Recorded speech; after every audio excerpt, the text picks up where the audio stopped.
O69 Hindi अध्याय 341 fort Cavendish 2। पिछला अध्याय। अगला अध्याय। जब मैंने पहली बार ग्रिम रेस के प्रक्षेपण को देखा तो मुझे लगा कि कहीं मैं द्विपाद राक्षस तो नहीं देख रहा हूं, क्योंकि ग्रिम जाति द्विपाद राक्षसों से बहुत मिलती जुलती थी। इसलिए पहले यह अनुमान लगाया गया कि ग्रिम जाति का विकास संभवतः राक्षस जाति से हुआ है, लेकिन हजारों वर्षों के गहन शोध के बाद यह पाया गया कि ग्रिम जाति राक्षस जाति से पूरी तरह भिन्न है। उनके बीच कई समानताएं हो सकती हैं और ग्रिम जाति की डार्क ऊर्जा शारीरिक और मानसिक दोनों रूप से राक्षसों को प्रभावित करती है, लेकिन फिर भी राक्षस जाति और ग्रिम जाति अलग है, लेकिन उन्हें अभी भी राक्षस कहा जाता है क्योंकि वे कितने क्रूर और निर्दयी हैं। ग्रिम जाति के राक्षस द्विपाद राक्षसों की तरह लग सकते हैं, लेकिन वे हमारे जैसे ही एक अलग प्रकार की कलाकृतियों का उपयोग करके मनुष्यों की तरह बुद्धिमान हैं। इनका कोई निश्चित आकार नहीं है, वे हर आकार में आते हैं और उनमें से कई अपने आकार को आवश्यकतानुसार बढ़ा सकते हैं। जहां तक उनकी शक्ति के स्तर का सवाल है, वह हमसे अलग है। उनका शक्ति अभ्यास स्टेज 1 से शुरू हुआ, जो कि कॉर्पोरल स्टेज के बराबर है, स्टेज 2 लेफ्टिनेंट स्टेज के बराबर है, स्टेज 3 कर्नल स्टेज के बराबर है, स्टेज 4 मार्शल स्टेज के बराबर है। हम मनुष्यों की तरह कई ग्रिम जाति के राक्षस हैं जिनसे हम स्तर से परे लड़ने में सक्षम हैं, और उनके पास भी कुछ ऐसा है जो उन्हें बढ़ावा देता है जो हमें नियम शक्ति के समान है। ग्रिम रेस के ये शक्तिशाली चरण ग्रिम युद्ध क्षेत्र और फोर्ट कैवेंडिश के आसपास पाए जाते हैं। इनमें कुछ चरण 5 भी हैं क्योंकि वे अन्य 4 चरणों की तुलना में अधिक शक्तिशाली हैं। चरण 5 पर उनकी ताकत में गुणात्मक परिवर्तन हुआ, ठीक हमारे जैसे जब हम मार्शल चरण को पूरी तरह से अलग चरण में ले जाते हैं। सब कुछ पढ़ने के बाद मैं उस छोटे कवरिंग बूथ पर जाता हूं जो नए खिलाड़ियों के लिए उनके क्रेडिट को मेरिट अंकों में बदलने के लिए स्थापित किया गया है। 10 मिलियन क्रेडिट को 1000 मेरिट अंकों में परिवर्तित करने के बाद मैंने होवरकार को बुलाया ताकि वह मुझे उस स्थान पर ले जाए जहां मैं रहूंगा। मैंने पहले ही 1000 मेरिट अंकों के लिए एक अच्छा अपार्टमेंट बुक कर लिया था। हो सकता है कि यह मेरे पिछले अपार्टमेंट जितना अच्छा न हो, लेकिन तस्वीरों में यह अभी भी काफी अच्छा लग रहा था। यहाँ की होवरकार वेस्टब्लड में मौजूद होवरकार से भिन्न है। ये सभी अधिकतम सुरक्षा और गति के लिए सैन्य श्रेणी की हैं, लेकिन मैंने इसे सबसे धीमी गति से चलाने का आदेश दिया था ताकि मैं इस चौकी पर ठीक से नजर डाल सकूं। जैसे ही होवरकार तेजी से आगे बढ़ी, मुझे शहर की पहली झलक मिली और एक नज़र में ही मैं बता सकता था कि फोर्ट कैवेंडिश वेस्टब्लड से काफी अलग है। वेस्टब्लड शहर साहसी लोगों का शहर होने के बावजूद सामान्य शहर का एहसास देता है, जहां लोग जो चाहे पहनते हैं और जो चाहे करते हैं, लेकिन यहां स्थिति बिल्कुल अलग है। सड़क पर चल रहे 50% लोग कवच से लेकर जूते और शरीर पर लटके हथियारों तक पूरी युद्ध सामग्री पहने हुए हैं। ऐसा लगता है कि वे या तो युद्ध के लिए जा रहे हैं या युद्ध से वापस आ रहे हैं। शेष 50% ने गंभीर कपड़े पहने हुए हैं, जैसे लड़ाकू जूते और चमड़े की जैकेट, और उनके व्यवहार से ऐसा लगता है कि वे किसी भी क्षण लड़ने के लिए तैयार हैं। एक विशेष बात जो मैंने देखी वह ये कि यहाँ के लोग अपनी कमर या पीठ पर हथियार लटकाए रहते हैं। तलवारें, कुल्हाड़ियां, युद्ध हथौड़े, कृपाण, गॉन्टलेट से लेकर शरीर पर हथियार रखना यहाँ फैशन में था। एक और दिलचस्प बात जो मैंने लोगों द्वारा धारण किए जाने वाले हथियारों के बारे में देखी वह यह है कि वे सभी टोटेम कलाकृतियां हैं। ये वे टोटेम कलाकृतियां नहीं हैं जिन्हें वे अपने साथ लाए थे, बल्कि उन्होंने स्वयं निर्मित की थीं। लेफ्टिनेंट स्तर पर पहुंचने के बाद कोई भी व्यक्ति अपनी टोटेम कलाकृतियां बना सकता है। यहाँ 99.99% लोग लेफ्टिनेंट स्तर से ऊपर हैं और 20 वर्ष से अधिक उम्र के हैं। हम लोग जो गणतंत्र से आए हैं वे अलग हैं। सामान्यतः ग्रिम बैटलफील्ड में आने के लिए व्यक्ति को कैप्टन स्तर का सुपर एलीट या मेजर स्तर का होना आवश्यक है, लेकिन अब हम अपवाद रूल पावर के साथ यहाँ आए हैं। नियम शक्ति को समझने के साथ ही हमारी शक्ति ग्रिम युद्ध क्षेत्र में भाग लेने के लिए न्यूनतम सीमा तक पहुंच गई थी। शहर में पूरी तरह से लड़ाई का माहौल है और यह यहाँ की वास्तुकला में देखा जा सकता है। यहाँ की इमारतें कठोर दिखती हैं, बहुत कम नाजुक और सुंदर इमारतें यहाँ देखी जा सकती हैं। भले ही उन नाजुक और सुंदर दिखने वाली इमारतों में एक लड़ाकू आभा है। इन सिल्वर बटरफ्लाई गिल्ड बिल्डिंग की तरह उनकी इमारत भी बेहद नाजुक और खूबसूरत लग रही थी, जिसमें हर जगह खूबसूरत सिल्वर तितलियों की छोटी और बड़ी मूर्तियां लगी हुई थीं। एक नज़र में तितलियों की मूर्तियां बहुत सुंदर, चांदी की और सुंदर दिखती थीं, लेकिन अगर कोई करीब से देखे तो वह पाएगा कि तितली की मूर्तियों के पंख बहुत तीखे हैं और उनकी आंखें बहुत क्रूर हैं, जो लड़ाई के इरादे से भरी हैं, जिससे किसी को ऐसा लगता है जैसे वह मूर्तियों को नहीं बल्कि एक असली चांदी की तितली को देख रहा है। जिसने भी ये मूर्तियां बनाई हैं, वह अवश्य ही एक मास्टर होगा। सामान्य मूर्तिकार वह नहीं कर सकते जो उसने किया है। मुझे लगा कि मैं इन मूर्तियों को दूर से देख रहा हूं क्योंकि मैं होवर कार में हूं। यदि माइकल ने इसे पास से देखा होता तो वह निश्चित रूप से उन मूर्तियों में निहित शासन शक्ति को महसूस कर पाता। मैंने होवरकार के माध्यम से कई गिल्डों का निर्माण होते देखा। पहले जब मैंने उनके बारे में दस्तावेज में पढ़ा तो मैंने इस पर अधिक विचार नहीं किया, ये सोचकर कि वे केवल ग्रिम युद्धक्षेत्र की नौटंकी है और उनका उतना प्रभाव नहीं होगा जितना दस्तावेजों में कहा गया था। लेकिन अब जब मैं अपनी होवरकार की खिड़की से सैकड़ों गिल्डों का निर्माण होते देख रहा हूं, तो मुझे लगने लगा है कि वे पहले की तुलना में अधिक बड़ी बात है। गिल्ड केवल ग्रिम युद्ध क्षेत्रों के लिए विशेष हैं, वे ज्यादातर शक्तिशाली लोगों के एक समूह द्वारा गठित किए गए हैं। उन्हें ग्रिम युद्ध क्षेत्र के छोटे संगठन कहा जा सकता है। गिल्ड्स वे स्थान हैं जहां सुरक्षा, खुफिया जानकारी और साथ मिलकर मिशन करने वाले लोग मिलेंगे।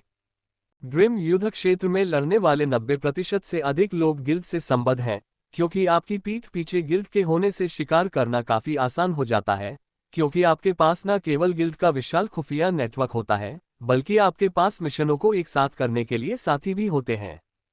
मैंने इस सप्ताह किसी समय गिल्ड में शामिल होने के बारे में भी सोचा था, लेकिन अब मुझे ये पहले ही करना होगा। फोर्ट कैवेंडिश में हजारों गिल्ड हैं। ऐसा कहा जाता है कि जब तक कोई व्यक्ति फीस का भुगतान करता है और जनरल स्तर पर है, तब तक वह गिल्ड बना सकता है, और यही कारण है कि उनकी संख्या इतनी अधिक है। गिल्ड्स को ग्रिम बैटलफील्ड में 4 वर्गों में विभाजित किया गया है और वे किस वर्ग से अपनी शक्ति निर्धारित करते हैं। ए, बी, सी और एस। सी वर्ग सबसे निचला वर्ग है जबकि एस उच्चतम वर्ग है।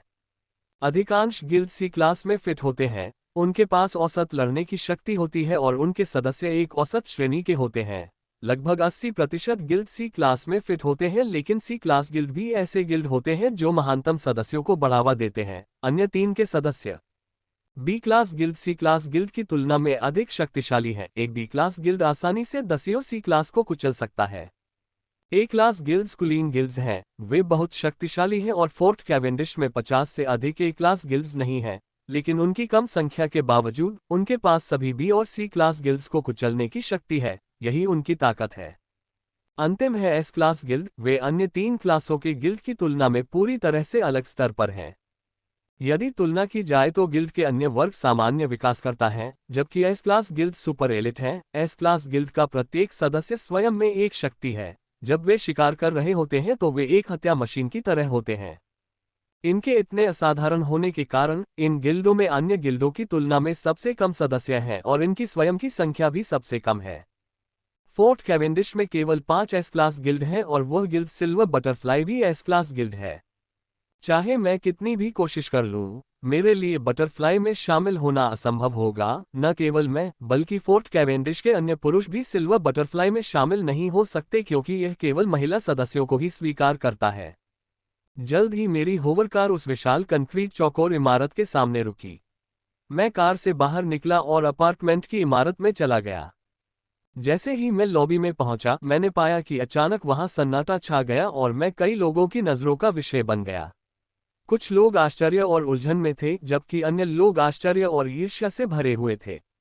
मैं उनकी भावनाओं को समझ सकता था। यदि मैं उनकी जगह होता तो शायद मैं भी उनके जैसा ही महसूस करता। यहाँ सभी लोग 25 वर्ष या उससे अधिक उम्र के थे और उनके पास कम से कम कैप्टन स्तर की शक्ति थी, जबकि सार्जेंट स्तर की शक्ति वाले 18 वर्षीय लड़के को देखना एक अजीब बात थी। उनकी निगाहों को अनदेखा करते हुए मैं अपने अपार्टमेंट के लिए लिफ्ट में चढ़ गया। जल्द ही लिफ्ट 22वीं मंजिल पर पहुंच गई और मैं उससे बाहर निकल गया। अपना अपार्टमेंट ढूंढते हुए मैंने अपने होलोवॉच के जरिए उसका दरवाजा खोला। अपार्टमेंट बिल्कुल वैसा ही है जैसा मैंने तस्वीरों में देखा था। इसमें एक हॉल, एक बेडरूम और एक रसोईघर है और सभी बुनियादी आवश्यकताएं हैं जो एक व्यक्ति को चाहिए होंगी। यह अकेले रहने के लिए काफी अच्छा है। इस अपार्टमेंट का एकमात्र दोष यह है कि यह अपार्टमेंट प्रमुख स्थान पर नहीं है, फोर्ट कैवेंडिश के महत्वपूर्ण क्षेत्रों से थोड़ा दूर है। सबसे अच्छे किले कैवेंडिश के पास हैं, जो कि विशाल किला था जिसे मैंने ऊपर से देखा है, जिसके नाम पर इस चौकी का नाम रखा गया है। फोर्ट कैवेंडिश के पास का क्षेत्र इस चौकी का प्रमुख स्थान है, लेकिन वहां अपार्टमेंट की कीमतें बहुत महंगी हैं। वे इतनी महंगी हैं कि मैं उस क्षेत्र के पास एक जूते के डिब्बे के आकार का अपार्टमेंट भी नहीं खरीद सकता। अगले सबसे महंगे स्थान फेमस गिल्ड्स और एडवेंचरर्स पैराडाइज बिल्डिंग के पास हैं, जो इस चौकी पर पाए जाते हैं। फिर भी यह अपार्टमेंट 1 महीने तक इसके अंदर रहने के लिए बुरा नहीं है, और अगर मैं इस महीने भाग्यशाली हूं तो मेरे पास पर्याप्त योग्यता अंक होंगे जिससे मैं अगले महीने बेहतर जगह पर जा सकूंगा। फोर्ट कैवेंडिश द्वारा उपलब्ध कराए गए दस्तावेज को पढ़कर मुझे इस बात का मोटा मोटा अंदाजा है कि मैंने क्या किया है, लेकिन फिर भी मैं बातचीत नहीं सुनूंगा और न ही पूछताछ करूंगा, इसलिए मैं कोई गलती नहीं करूंगा जो नौसिखिए करते हैं जब वे इस तरह के नए स्थान पर पहुंचते हैं। अपार्टमेंट ठंडा और खाली लगता है जब तक कि इसमें आपकी व्यक्तिगत चीजें नहीं होती। बिना समय बर्बाद किए मैंने अपार्टमेंट में रखने के लिए अपनी चीजें निकालना शुरू कर दिया। मैं अपने कपड़े अलमारी में रखती हूँ, मैं एशलिन की पसंदीदा कुर्सी भी बालकनी में रखती हूँ जिसमें वह आराम करना पसंद करती है, और कई अन्य चीजें भी। 2 घंटे बाद ठंडा और अलग थलग अपार्टमेंट गर्म और आरामदायक हो गया। इस शहर की शैली के अनुरूप कपड़े पहनने के बाद मैंने तलवार अपनी कमर पर लटका ली और अपने अपार्टमेंट से बाहर निकल गया। इस बार भी मुझे कई लोगों ने देखा, लेकिन पिछली बार की तरह मैंने उनकी परवाह नहीं की और अपने अपार्टमेंट की बिल्डिंग से बाहर चला गया। फोर्ट कैवेंडिश या किसी अन्य स्थान पर यदि आप नए लोगों से मिलना चाहते हैं और समसामयिक विषयों के बारे में जानना चाहते हैं तो बास सबसे अच्छी जगह है। एडवेंचर पैराडाइज भी यह काम करता है, लेकिन वे बार की तरह अच्छे नहीं हैं और मैं पहले से ही अपने क्षेत्र के अच्छे बार में से एक की ओर चल रहा हूं। एकमात्र समस्या यह है कि शाम तक 2 घंटे हैं, इस समय बार भरे नहीं होंगे। यदि मैं 2 घंटे बाद आता तो मुझे बिना किसी सवाल के खचाखच भरा बार मिलता, लेकिन मैं बाहर जाने के लिए इतना उत्साहित था कि मैं बाहर जाने के लिए 2 घंटे इंतजार नहीं करना चाहता था। आधे घंटे तक चलने के बाद रास्ते में कई लोगों की निगाहें मुझ पर पड़ी। मैं अपने क्षेत्र के सबसे प्रसिद्ध बार में से एक में पहुंचा और जब मैंने दरवाजा खोला तो पाया कि बार लगभग भरा हुआ था और वहां मुश्किल से ही सीटें बची थीं। ये बार एक मधुशाला शैली का बार है जो बारों की एक लोकप्रिय शैली प्रतीत होती है। जब मैं पहले सही बार की खोज कर रहा था तो मैंने पाया कि उनमें से अधिकांश मधुशाला शैली में हैं। मैं खाली मेज पर बैठ गया जो 3 लोगों के लिए थी और मैंने 2 ड्रिंक्स का ऑर्डर दिया, एक मेरे लिए और दूसरा एशलिन के लिए। भगवान का शुक्र है कि बार में कम अल्कोहल वाला पेय था, अन्यथा मुझे सामान्य पेय ऑर्डर करना पड़ता जिससे मुझ पर और अधिक गुस्सा आता। ओह, कितना प्यारा सा पक्षी है। मैंने अभी अपने पेय से एक घूंट लिया था और अपने बारे में हो रही बातचीत को सुनना शुरू किया था, तभी मुझे आवाज सुनाई दी और अगले ही पल मैंने देखा कि एक गोरा हाथ एशलिन को प्यार से सहला रहा है। Free omega abnormal CM।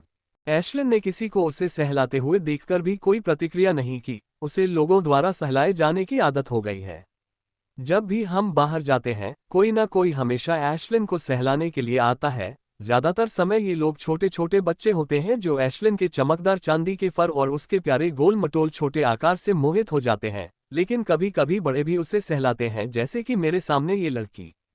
जब मैंने अपने सामने खड़ी लड़की को देखा तो मुझे आश्चर्य हुआ, क्योंकि मुझे उम्मीद नहीं थी कि इस बार में मेरी ही उम्र की लड़की होगी। यद्यपि मेरे साथ फोर्ट कैवेंडिश में मेरी उम्र के कई लोग आए थे, लेकिन फोर्ट कैवेंडिश काफी बड़ा है और मुझे उम्मीद नहीं थी कि हम एक दूसरे से टकराएंगे। क्या हम यहाँ बैठ सकते हैं?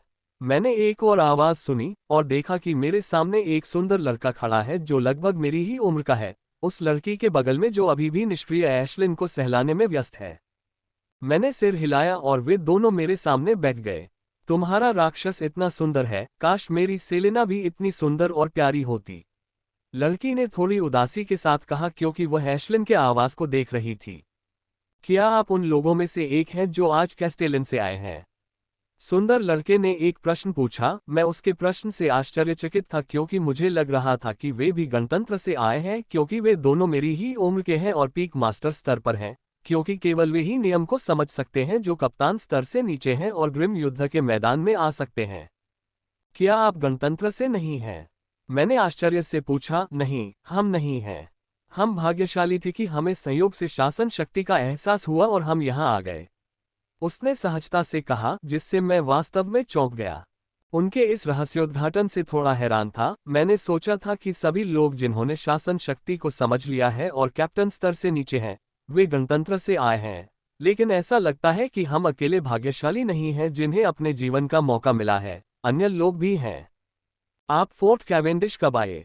मैंने उत्सुकता से पूछा। ओह, हम 6 महीने पहले आए हैं, सुंदर लड़के ने उत्तर दिया। हम कितने असभ्य हैं, हम आपकी मेज पर बैठे थे और हमने अपना परिचय नहीं दिया। उस लड़की ने कहा जो कुछ सेकंड पहले एशलिन को सहला रही थी। मैं रूबी हूं और ये लड़का सेठ है और हम अर्देया से हैं। रूबी ने अपना परिचय देते हुए कहा, तो हम पड़ोसी हैं। मैंने हंसते हुए कहा, क्योंकि रिपब्लिक और अर्देया पड़ोसी देश हैं।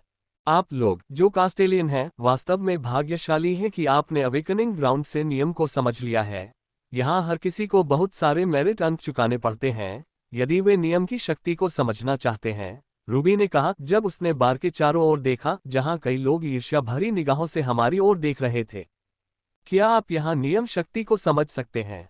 मैंने आश्चर्य से पूछा। मैंने अनुमान लगाया था कि ग्रिम युद्ध क्षेत्र जैसी जगह में ऐसी सुविधाएं होंगी जो लोगों को नियम को समझने में मदद करेगी, लेकिन मुझे उम्मीद नहीं थी कि फोर्ट कैवेंडिश में ऐसा होगा, क्योंकि यह ग्रिम युद्ध क्षेत्र 11 की सिर्फ एक चौकी है, महत्वपूर्ण युद्ध क्षेत्रों में से एक नहीं है और फोर्ट कैवेंडिश द्वारा हमें प्रदान किए गए परिचयात्मक दस्तावेज में इसका कोई उल्लेख नहीं है। हाँ, फोर्ट कैवेंडिश में एक रूल पैलेस है, लेकिन अगर किसी को ऐसा करना पड़े तो उसे बहुत सारे मेरिट पॉइंट खर्च करने होंगे। हम बहुत भाग्यशाली थे कि हमें बिना कुछ भुगतान किए रूल पावर को समझने का मौका मिला। इन लोगों को रूल पैलेस में प्रवेश करने के लिए पर्याप्त मेरिट अंक जमा करने से पहले कम से कम 1 साल तक कड़ी मेहनत करनी पड़ती है, सेठ ने बार पर बैठे लोगों को देखते हुए कहा। मैं केवल इस बात पर सहमति जता सकता हूं कि मुझे नहीं पता कि फोर्ट कैवेंडिश के रूल पैलेस में प्रवेश करने के लिए कितने योग्यता अंकों की आवश्यकता है, लेकिन उन्हें इकट्ठा करने के लिए कैप्टन इवॉल्वर को 1 वर्ष तक कड़ी मेहनत करनी पड़ती है। क्या आप लोग गिल्ड में शामिल हो गए हैं? मैंने वह प्रश्न पूछा जो मैं काफी समय से पूछना चाह रहा था। मेरा प्रश्न सुनकर उनके चेहरे प्रकाश बल्ब की तरह चमक उठे और उनके चेहरे पर गर्व के भाव उभर आए। बेशक हम गिल्ड में शामिल हो गए। हम उसी सप्ताह इसमें शामिल हो गए जब हम कैवेंडिश किले में उतरे, सेठ ने हंसते हुए कहा। यदि आपको बुरा न लगे तो पूछिए, वह कौन सा है? मैंने पूछा। बार में आने से पहले मैंने फोर्ट कैवेंडिश के सभी ए, बी और एस श्रेणी के गिल्डों के बारे में पढ़ा था। ये ब्लैक थंडर है, दोनों ने एक स्वर में कहा और उनके चेहरे पर गर्व साफ झलक रहा था। जैसे ही उन्होंने अपने गिल्ड का नाम बताया, मुझे उस गिल्ड के बारे में विस्तृत जानकारी याद आने लगी जिसे मैंने 1 घंटे से भी कम समय पहले पढ़ा था। हमारा गिल्ड ए क्लास गिल्ड है और कैवेंडिश सिटी में शीर्ष 10 ए क्लास गिल्ड में गिना जाता है और हमारा गिल्ड रेजिंग थंडर की एक आधिकारिक सहायक कंपनी भी है जो फोर्ट कैवेंडिश में एस क्लास गिल्ड है, सेठ ने एक प्रकार की डींग मारने वाली आवाज में सूचित किया। उसकी आवाज भी ऊंची थी, मानो वह पूरे बार को बताना चाहता था कि वह ब्लैक थंडर से है। उसकी ऊंची आवाज का इच्छित प्रभाव हुआ और बार में बैठे कई लोग ईर्ष्या से उसकी ओर देखने लगे। सेठ और रूबी की छाती पर काले बिजली के बिल्ला को देखते हुए उनकी आंखों में निराशा देखी जा सकती थी। मैंने कई लोगों को अपनी छाती पर बैच पहने हुए देखा है। ये बैच उनके गिल्ड का प्रतिनिधित्व करते प्रतीत होते हैं। माइकल, ये देखते हुए कि हम कैसे मिले, मैं तुम्हें अपने गिल्ड में शामिल कर सकता हूं, लेकिन इसमें शामिल होने के लिए तुम्हें कम से कम 1000 का लड़ाकू स्कोर प्राप्त करना होगा। कॉम्बैट स्कोर, ये ग्रिम बैटलफील्ड का एक विशेष शब्द है जिसका उपयोग युद्ध शक्ति को मापने के लिए किया जाता है। जब मैंने इसे पहली बार परिचयात्मक दस्तावेज में पढ़ा तो मुझे ये शब्द ठीक से समझ में नहीं आया, लेकिन सेठ से बात करने के बाद मैं इसे ठीक से समझ गया। ग्रिम युद्ध क्षेत्र में किसी का स्तर युद्ध शक्ति को मापने का सही तरीका नहीं है, क्योंकि यहाँ अधिकांश लोगों के पास नियम शक्ति है, इसलिए उनके पास युद्ध स्कोर है जो किसी की वास्तविक शक्ति को दर्शाता है। यह मापने का एकदम सही तरीका नहीं हो सकता है, लेकिन यह पारंपरिक विधि की तुलना में अधिक सटीक है। तो माइकल, तुम अपना मुकाबला स्कोर कब मापने की योजना बना रहे हो? सेठ ने पूछा। कल, मैंने सीधे उत्तर दिया। युद्ध स्कोर को मापे बिना आगे बढ़ना संभव नहीं है। गिल्ड में शामिल होने के लिए यह आवश्यक है, क्योंकि प्रत्येक गिल्ड सदस्य बनने के लिए कुछ निश्चित युद्ध स्कोर की मांग करता है। क्या आप लोग गिल्ड्स की युद्ध स्कोर आवश्यकता को जानते हैं? मैंने पूछा। बेशक, हम जानते हैं, सेठ ने अपना ज्ञान साझा करने के लिए उत्साहित होकर कहा।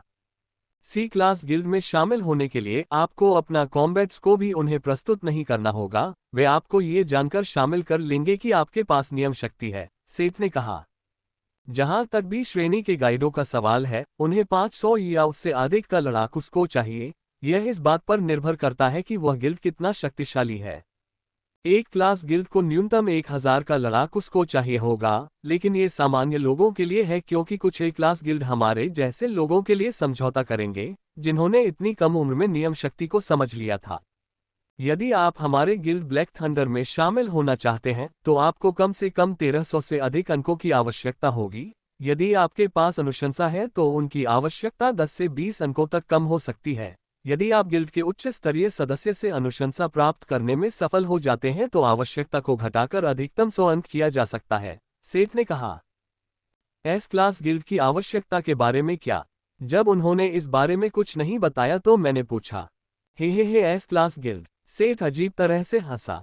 एस क्लास गिल्ड में प्रवेश करने में सक्षम सभी लोग दानव हैं। एस क्लास गिल्ड में शामिल होने की कोई आवश्यकता नहीं है, लेकिन अगर कोई इसमें शामिल होना चाहता है तो उसे कम से कम 4000 का मुकाबला स्कोर होना चाहिए और यह केवल इसमें आवेदन करने के लिए है और उनमें से अधिकांश लोग अस्वीकार कर दिए गए। जैसा कि मैंने कहा, एस श्रेणी के संघ सामान्य लोगों को स्वीकार नहीं करते, वे केवल राक्षसों को या उन लोगों को स्वीकार करते हैं जिनमें राक्षस बनने की क्षमता होती है, सेठ ने हंसी के साथ कहा।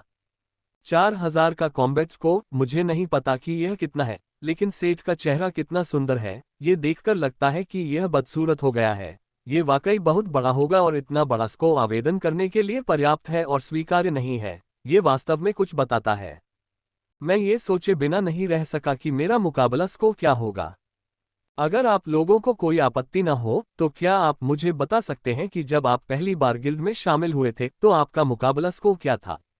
मैंने यह नहीं पूछा कि उनका वर्तमान कॉम्बैट स्कोर क्या है, ये बहुत ज्यादा हो जाएगा। मैं केवल उनका कॉम्बैट स्कोर पूछ रहा हूं जिसका उपयोग वे अपने गिल्ड के लिए करते थे। वे दोनों कुछ देर तक चुप खड़े रहे। उनकी चुप्पी देखकर मैं माफी मांगने के लिए तैयार था क्योंकि यह बहुत ज्यादा लग सकता था, लेकिन इससे पहले कि मैं कुछ बोल पाता, सेठ ने मेरे प्रश्न का उत्तर दे दिया। जब मैंने पहली बार अपना कॉम्बैट स्कोर मापा तो वह 1368 था। रूबी का स्कोर मुझसे थोड़ा अधिक था, उसका 1452 था। सेठ ने उसी गर्व भरी मुस्कान के साथ उत्तर दिया क्योंकि उसे अपने स्कोर पर गर्व था। केवल सिर हिला सकता था क्योंकि मुझे कोई अंदाजा नहीं था कि यह मुकाबला स्कोर कितनी शक्ति के बराबर है। मैं केवल तभी तुलना कर पाऊंगा जब मैं कल अपना मुकाबला स्कोर मापूंगा। क्या आप लोगों के पास युद्ध स्कोर मापने के लिए कोई सुझाव है? मैंने पूछा। मुझे उम्मीद थी कि कुछ सुझाव मिल जाएंगे जो कल जब मैं इसे मापूंगा तो अधिक युद्ध स्कोर प्राप्त करने में मदद कर सकते हैं। लड़ाकू स्कोर मापने में कोई भी टिप्स उपयोगी नहीं है, फिर भी मैं आपको बताऊंगी कि क्या करना है, रूबी ने अपना सिर हिलाते हुए कहा। अगले कुछ मिनटों में उसने मुझे बताया कि कल जब मैं अपना मुकाबला स्कोर मापूंगी तो मुझे क्या अपेक्षा करनी चाहिए। ये सुनकर मैं अपनी भौहें सिकोड़े बिना नहीं रह सकी क्योंकि यह तो बहुत सरल लग रहा था। क्या ये बहुत सरल नहीं है? वे इस सरल विधि से किसी की युद्ध शक्ति को कैसे माप सकते हैं? मैंने पूछा। मैंने सोचा था कि युद्ध स्कोर को मापने के लिए कुछ जटिल प्रक्रिया होगी, लेकिन रूबी ने मुझे जो बताया वह सब मुझे एक एंड्रॉयड से लड़ने के लिए था। freewebandsigmawell.com। रूबी ने मुस्कुराते हुए कहा, यह उतना आसान नहीं है जितना तुम सोचती हो। जब तुम कल इससे लड़ोगी तब तुम्हें ये समझ में आएगा। अगले 1 घंटे तक हम कई अन्य विषयों पर बात करते रहे, उनमें से कुछ तो वास्तव में मेरी उम्मीदों से परे थे। तब तक मैं बार से बाहर आ गया। मेरे मन में जो भी प्रश्न थे उनमें से अधिकांश स्पष्ट हो गए थे।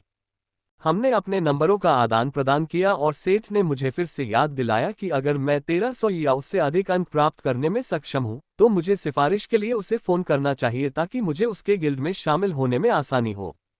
जब मैं आधे घंटे बाद अपने अपार्टमेंट में वापस पहुंचा तो शाम हो चुकी थी और मेरे खाने का समय हो गया था। मैंने बाहर से खाना नहीं मंगाया, बल्कि खुद ही खाना पकाने का निर्णय लिया क्योंकि मैं अन्य चीजों के लिए अधिक से अधिक योग्यता अंक बचाना चाहता था और दूसरा कारण यह है कि यहाँ भोजन गणराज्य की तुलना में थोड़ा महंगा है क्योंकि राक्षसों का अधिकांश मांस बाहर से आयात किया जाता है क्योंकि ग्रिम युद्ध के मैदान में राक्षस दुर्लभ हैं। रात्रि भोजन 1 घंटे के भीतर तैयार हो गया और यह बहुत स्वादिष्ट था क्योंकि इसे बनाने के लिए मैंने जो भी सामग्री इस्तेमाल की थी वह मध्य महाद्वीप से आई थी।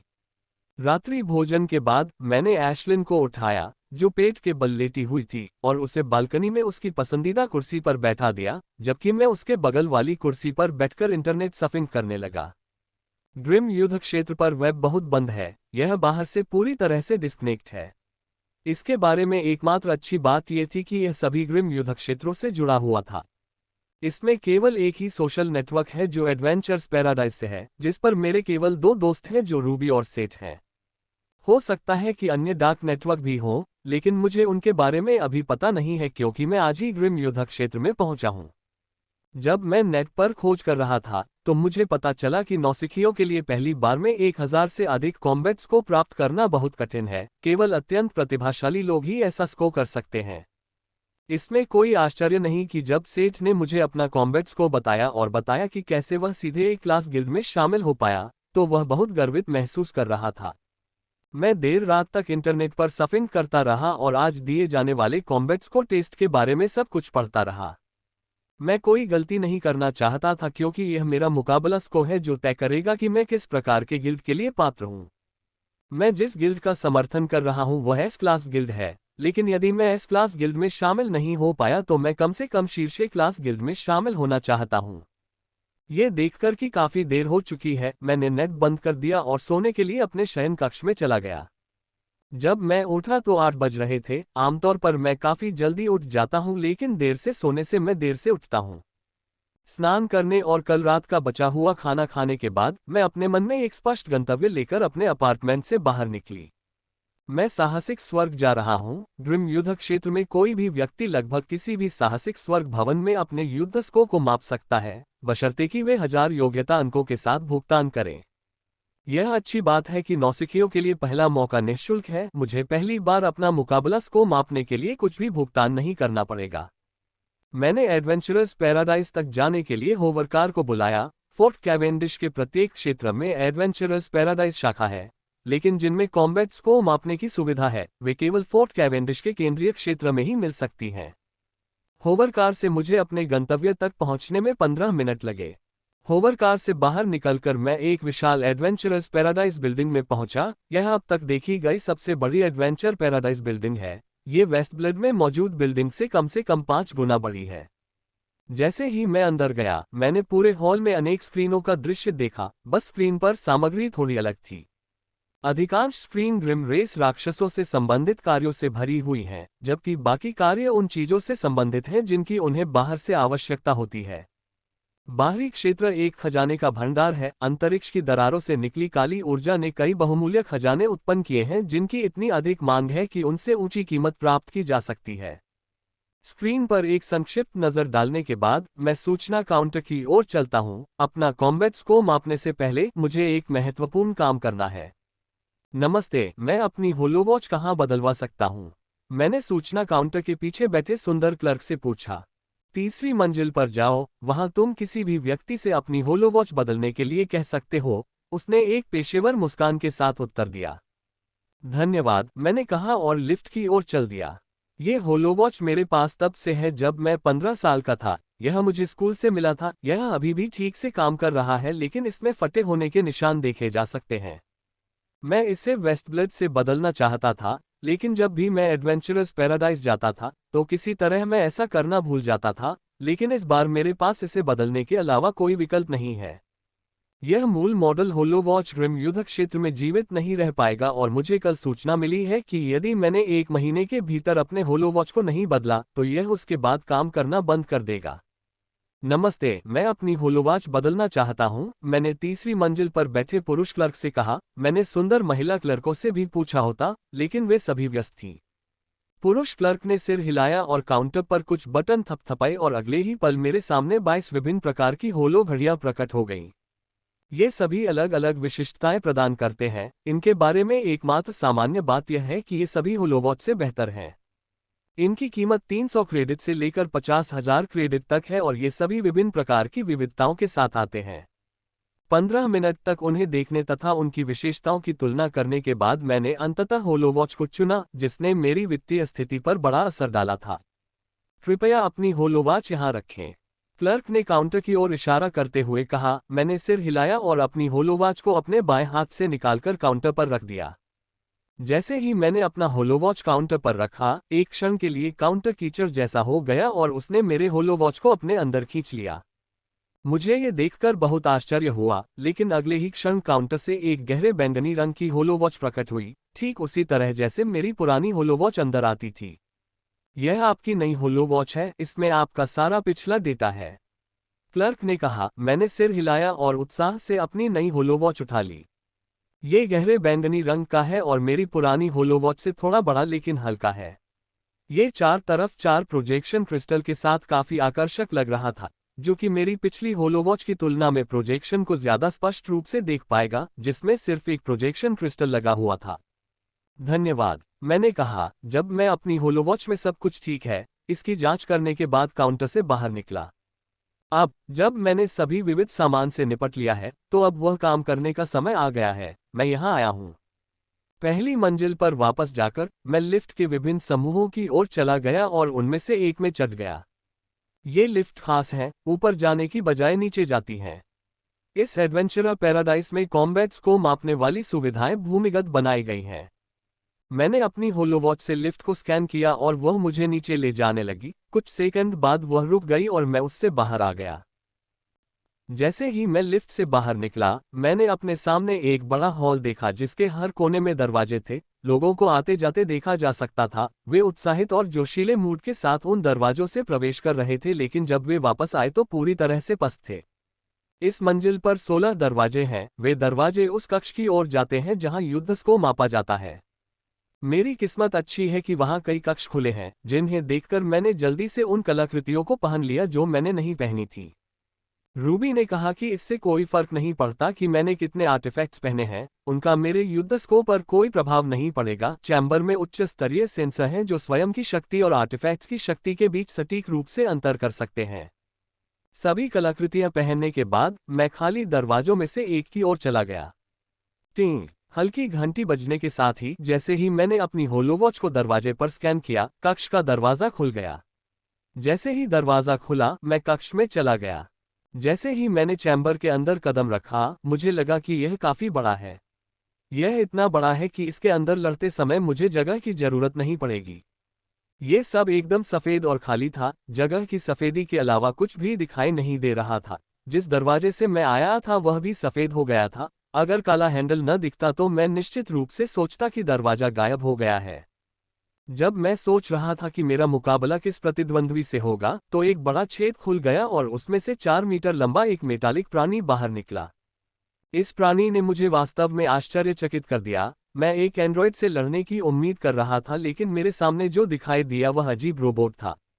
एक नज़र में यह एक ट्रंक जैसा दिखता था, लेकिन जब कोई वास्तव में इसे देखता है तो पाता है कि इसमें न केवल लंबे धातु के तार लगे हुए हैं, बल्कि इसमें मांसल हाथ और पैर भी हैं।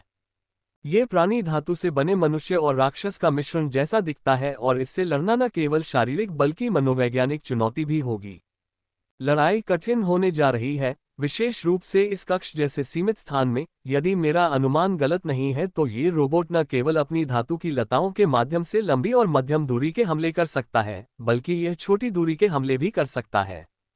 लड़ाई कुछ ही मिनटों में शुरू हो जाएगी। सभी चैलेंजर्स को फाइटर नंबर 565 के रूप में जीवित रहना होगा। ताकत हर मिनट 25% बढ़ेगी। कमरे के बीचों बीच एक डिजिटल घड़ी की ध्वनि के साथ एक धात्विक आवाज गूंजी। मुझे ये घोषणा सुनकर आश्चर्य नहीं हुआ, क्योंकि रूबी और सेठ ने मुझे इसके बारे में बताया था।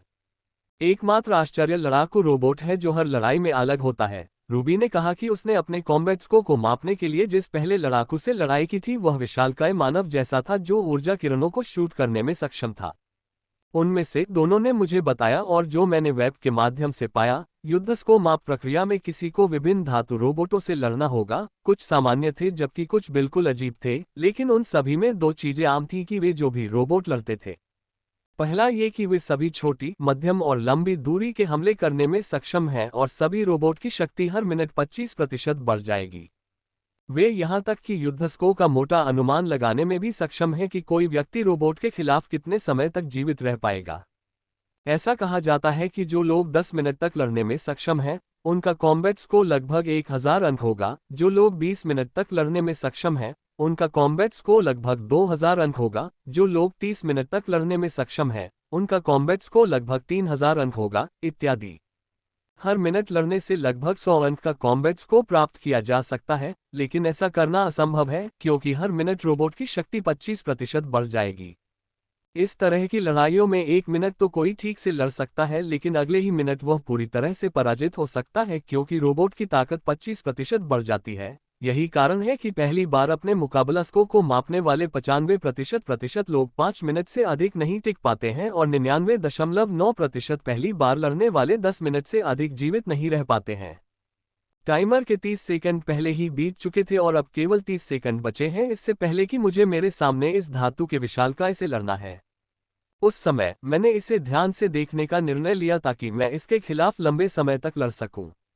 ऐसा कहा जाता है कि इनमें से प्रत्येक रोबोट में एलीट मार्शल स्टेज इवॉल्वर की ताकत है और ये सभी मध्य महाद्वीप से आयातित हैं क्योंकि हमारे महाद्वीप के लोगों के पास ऐसे रोबोट बनाने की तकनीक या कौशल नहीं था। 13 साल पहले जब ग्रिम रेस ने फोर्ट कैवेंडिश पर बड़ा हमला किया था और उस समय फोर्ट की जनशक्ति उनके खिलाफ जीवित रहने के लिए पर्याप्त नहीं थी, तो फोर्ट ने सुदृढ़ीकरण आने से पहले समय खरीदने के लिए इन रोबोटों का इस्तेमाल किया था। 9, 8, 7 अंततः उल्टी गिनती शून्य की ओर बढ़ गई और जैसे ही समय शून्य पर पहुंचा, मैं अपना आक्रमण शुरू करने के लिए तैयार हो गया। 3, 2, 1, 0 सुप सुप सुप। अंततः उल्टी गिनती शून्य पर पहुंची और ठीक उसी समय धातु के तारों की लताओं ने मुझ पर बहुत तेज गति से हमला कर दिया। ये धातु की बेलें बहुत खतरनाक होती हैं और यदि वे सामान्य लेफ्टिनेंट पर हमला करती हैं, तो वह खुद को कटा हुआ पाएगा इससे पहले कि वह सोच सके कि इससे खुद का बचाव कैसे किया जाए। लेकिन दुर्भाग्य से इस अजीब रोबोट के लिए उसका ये हमला मेरे सामने कुछ भी नहीं है। इसके लिए मुझे अपनी नियम शक्ति का उपयोग करने की भी आवश्यकता नहीं थी, बस मेरे सुदृढ़ीकरण कौशल की आधी शक्ति का उपयोग करना पर्याप्त है।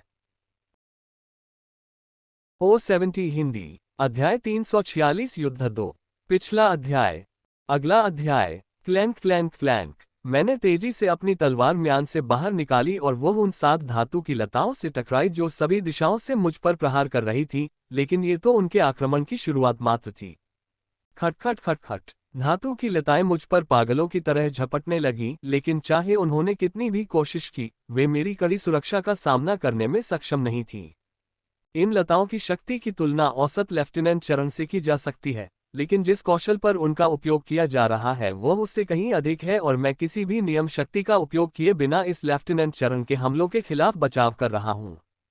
यदि मेरे पास विशाल युद्ध अनुभव और कौशल नहीं होता, तो मुझे अपनी सुदृढ़ीकरण कौशल का उपयोग उसकी सीमा तक करना पड़ता और साथ ही अपनी गति बढ़ाने के लिए उसमें थोड़ी सी नियम शक्ति भी जोड़नी पड़ती, लेकिन अभी मुझे ऐसा करने की कोई आवश्यकता नहीं है। रोबोट अपनी जगह से हिला तक नहीं था, वह बस एक मूर्ति की तरह खड़ा था और अपनी लताओं से मुझ पर हमला कर रहा था। Fire strike, fire strike, fire strike. Tree man robot की 7 धातु की लताओं से टकराते हुए मैंने उस पर हमला भी किया। बस इस हमले में सनफायर रूल की 5% शक्ति है। अगर मैंने बिना रूलिंग पावर वाले सामान्य फायरबोल्ट या स्पेशल फायरबोल्ट पर हमला किया होता, तो इस रोबोट पर इसका कोई असर नहीं होता क्योंकि इस रोबोट में लेफ्टिनेंट स्टेज की शक्ति है। रूबी ने मुझसे कहा था कि मुझे न केवल रोबोट के हमले से बचाव करना है, बल्कि मुझे हमला भी करना है और मेरे हमले शक्तिशाली होने चाहिए और केवल तभी मैं अधिक कॉम्बैट्स को हासिल कर पाऊंगा। प्रतिद्वंद्वी के खिलाफ वास्तविक लड़ाई में यह मायने नहीं रखता कि आप अपने दुश्मन के हमलों का कितनी अच्छी तरह से मुकाबला करते हैं, लेकिन यह मायने रखता है कि आप कितनी जल्दी उसे हराते हैं और प्रतिद्वंद्वी को हराने के लिए शक्तिशाली आक्रामक होने की आवश्यकता होगी। Fire strike, fire strike, fire strike. टिंग। मैंने पुनः सनफायर की 5% शक्ति के साथ 9 फायर बोल्ट छोड़े। जब तक मैंने अपना अंतिम बोल्ट छोड़ा, 1 मिनट बीत चुका था और मुझे धातु की लताओं से अचानक शक्ति में वृद्धि महसूस हुई।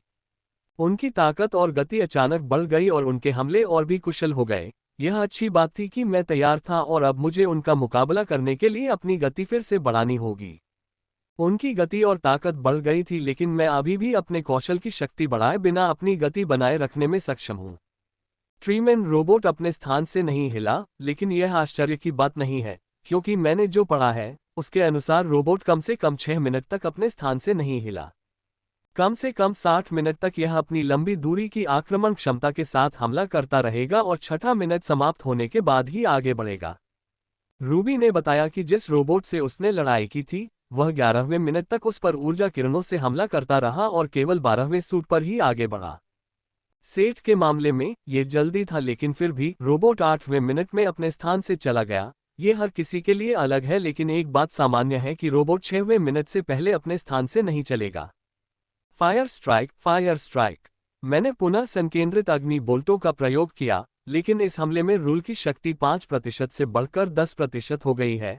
मैं रूल की शक्ति को हर मिनट 5% बढ़ाने की योजना बना रहा हूं, जब तक कि यह मूल अवस्था के निम्न स्तर तक न पहुंच जाए, क्योंकि यह अधिकतम है जिसका मैंने अब तक लड़ाई में प्रयोग किया है।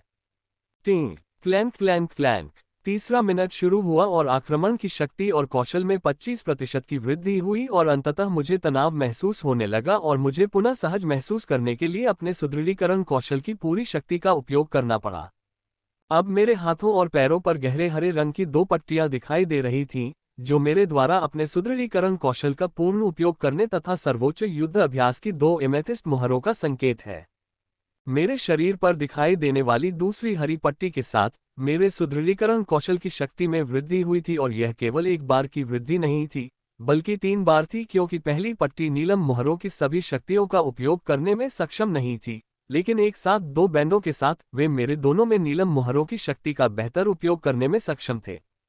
चौथा मिनट शुरू हो चुका था और इसकी शक्ति फिर से बढ़ गई थी, लेकिन मुझे कुछ भी महसूस नहीं हुआ। यहाँ तक कि जब 5वां मिनट शुरू हुआ तो मुझे उतना भारी तनाव महसूस नहीं हुआ। केवल जब 6ठा मिनट शुरू हुआ तब मुझे अपने मुकाबले का तनाव महसूस होना शुरू हुआ। 6ठे मिनट में रोबोट की शक्ति की तुलना लेफ्टिनेंट स्तर के शिखर पर पहुंचने से की जा सकती थी और मैं अपनी मजबूती कौशल की शक्ति से उसके हमलों का मुकाबला करने में बमुश्किल सक्षम था। मैं अपने कौशल में नियम की शक्ति को मिलाकर उसे खत्म करना चाहता था, लेकिन मैंने खुद को ऐसा करने से रोक लिया। मैं अपनी सीमा का परीक्षण करना चाहता था और अपने मजबूत कौशल की शक्ति से इसकी शक्ति का मुकाबला करना चाहता था। जब मैं अपनी सीमा को चुनौती दूंगी तभी मैं आगे बढ़ पाऊंगी, तभी ऐसी दबाव भरी लड़ाई में मेरी लड़ने की क्षमता बढ़ेगी।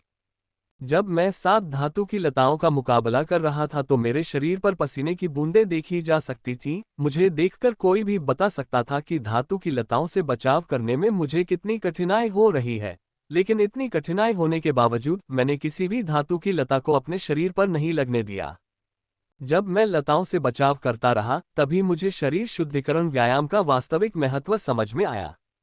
यदि यह पहले होता तो मुझे तीव्र गति से काम करते समय पूरे शरीर में हल्का दर्द महसूस होने लगता, लेकिन अब मुझे अपने शरीर में दर्द का एक कतरा भी एहसास नहीं होता। यह अब एक अच्छी तरह से चलने वाली मशीन की तरह काम कर रहा है। 7 धातु की बेलें ऐसे व्यवहार कर रही हैं जैसे कि उनका अपना जीवन हो। वे मेरे शरीर के विभिन्न दिशाओं में विषैले सांपों की तरह प्रहार कर रही हैं तथा मेरे द्वारा बनाए गए सबसे कमजोर बिंदु पर प्रहार कर रही हैं। मुझे बहुत सतर्क रहना होगा तथा कोई भी कमजोर बिंदु नहीं दिखाना होगा जिसका फायदा उठाया जा सके। यह मेरे लिए अच्छा युद्ध कौशल और लचीला शरीर नहीं था जो चाहे मैं कितनी भी अप्राकृतिक हरकतें करूं, तनावग्रस्त नहीं होता। 7वां मिनट नजदीक आता जा रहा है और मैं जानता हूं कि अपनी वर्तमान शक्ति से मैं 7वें मिनट में 3 सेकंड से अधिक नहीं टिक पाऊंगा। 7वें मिनट में लड़ने के लिए मुझे अपनी शक्ति बढ़ानी होगी, अन्यथा मेरी हालत मरे हुए कुत्ते से भी बदतर हो जाएगी। अंत में 7वें सेकंड के शुरू होने में केवल 1 सेकंड शेष है। ये देखते हुए कि मैंने अपने सुदृढ़ीकरण कौशल में 10% नियम शक्ति डाली है, 5% पर्याप्त होता, लेकिन मैं कोई भी जोखिम नहीं लेना चाहता था। अब मुझे नहीं पता, लेकिन अगर मैंने अपने सुदृढ़ीकरण कौशल में 10% नियम शक्ति का समावेश नहीं किया होता तो मुझे निश्चित रूप से इसका पछतावा होता। 7वें मिनट में ट्रीमैन रोबोट की शक्ति चरम लेफ्टिनेंट स्तर तक पहुंच गई, जो लड़ाई में बहुत कुशल है। इसकी शक्ति की तुलना लेफ्टिनेंट स्तर के सुपर एलीट से की जा सकती है।